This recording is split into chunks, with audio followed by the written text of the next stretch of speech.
Okay, so we're in the cloud. We have our Windows Server instance created. It's passed all of its status checks. We're good to go.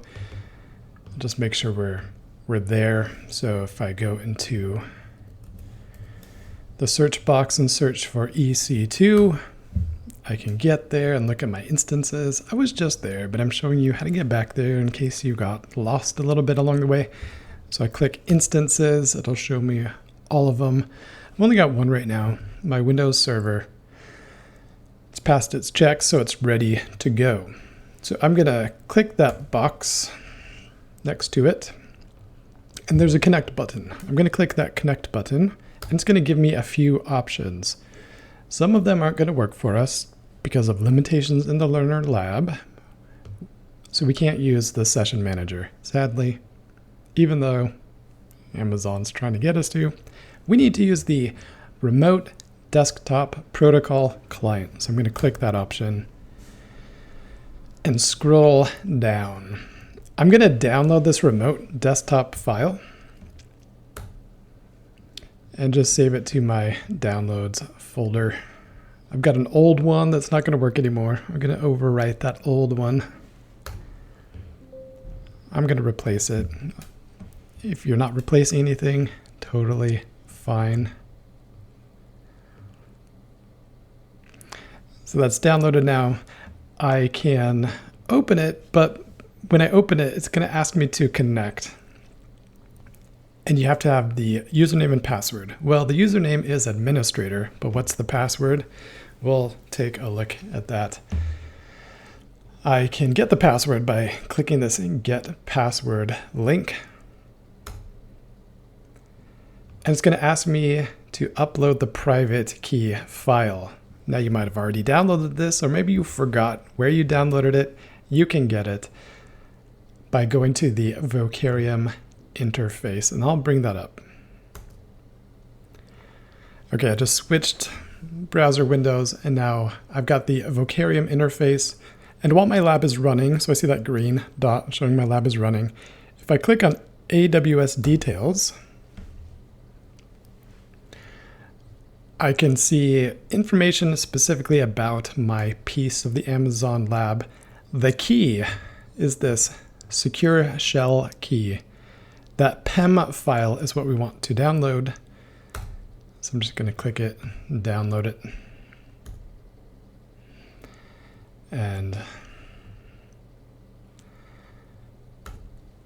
there, I've got it in my downloads.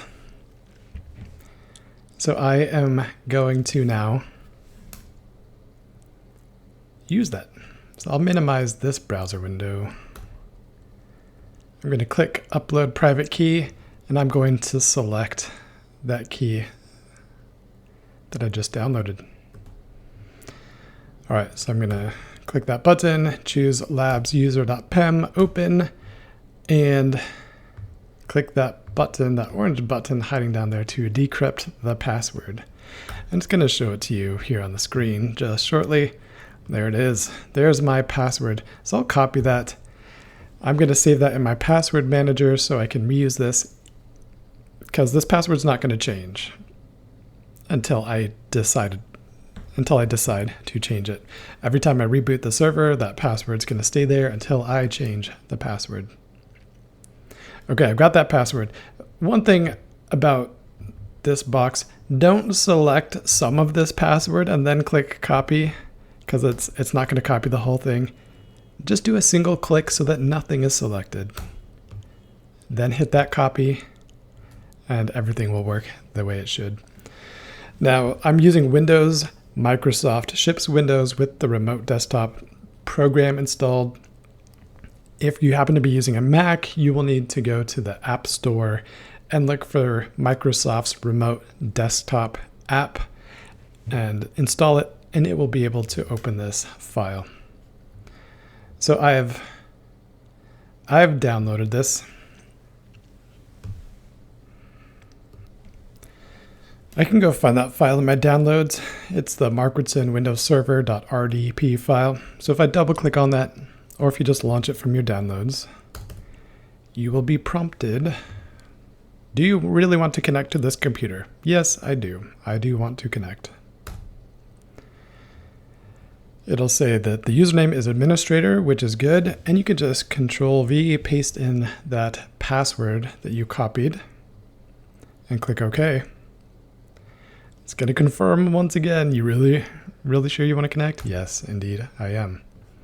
And I'm going to change the resolution there.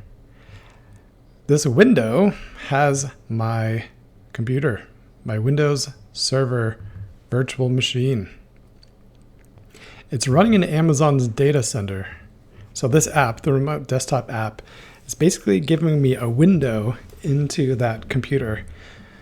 Notice the desktop, we have kind of the traditional Windows desktop at first, but eventually a process is going to run that's going to stamp the desktop background with some information about my Windows Server instance. Here's where you can take some time to explore, see what's different about the server version of Windows from the desktop version of Windows. For example, at the bottom here of the screen, we still have a start menu. We do have a graphical user interface, but there's a lot fewer apps installed here than there would be in the desktop version of Windows. We do have familiar favorites like Notepad.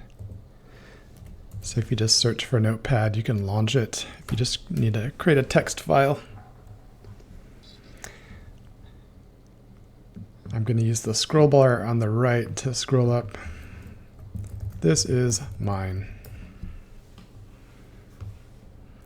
And I'm going to go to File, Save. So when I save this, I'm saving this file to the desktop of my Windows Server virtual machine, which is going to live in Amazon's cloud. So even though I'm using it like a desktop computer, everything's being saved on Amazon's servers. So I can close that file. It's in my documents. I can go back and find it. I'll drag it to my desktop. So I put that in Documents. That's the default save location. I can trying to do this one-handed. Click and drag over onto my desktop just for fun. Just so it's there when I log in. Right there, available to me. Notice over here, Amazon did stamp the background of the desktop with some information about my particular EC2 instance. And that stamp will be updated every time you log in. So if any information changes, that stamp will be updated. So I can do whatever I want with this computer now. Install software, I can install services.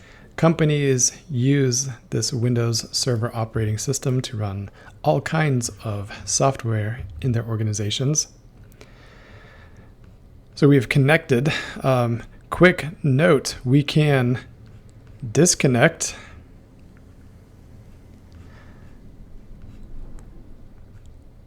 by clicking the X at the top right. If we do that, the virtual machine keeps running. So if I close that, it says your remote session will be disconnected. Programs on the remote computer will continue to run after you have disconnected. You can reconnect to this remote session later by logging on again. Okay, fine with me. So we're good. Like we've connected, we've disconnected. If I look back at my instances in the Amazon Web Services Web Management console, I'll refresh my instances. It's still running, which is good. When I closed that window, I didn't stop the server from running. By default, server operating systems are typically meant to run 24 hours a day, 7 days a week, 365 days a year. So stopping them is kind of unusual. For now, we've connected. All that's good. In the next video, I'm going to walk through what happens if we restart or we stop our lab and start our lab again. There's some things that we have to do to go re-download that remote desktop file. But for now, things are looking good.